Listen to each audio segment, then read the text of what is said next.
10K भन्दा बढी followers छ तर पनि कन्टेन्ट मोनिटाइजेसन आएको छैन। त्यसको कारण चाहिँ यस्तो हुनसक्छ है साथीहरू।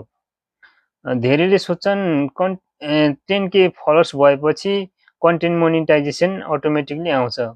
तर मेटाले फलोअर्स मात्रै हेर्दैन, तपाईँको रिल ओरिजिनल छ कि छैन, तपाईँको रिल चाहिँ मानिसहरूले अन्तिमसम्म हेर्छन् कि अथवा बिचैमा स्किप गर्छन्,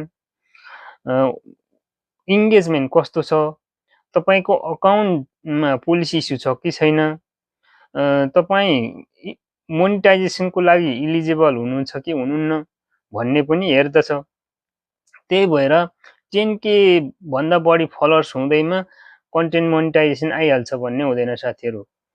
र फलोअर्स बढाउनु महत्त्वपूर्ण छ, तर त्योभन्दा पनि ओरिजिनल क्वालिटीयुक्त कन्टेन्ट बनाउनु चाहिँ झन् महत्त्वपूर्ण हुन्छ है साथीहरू मोनिटाइजेसन गर्नको लागि।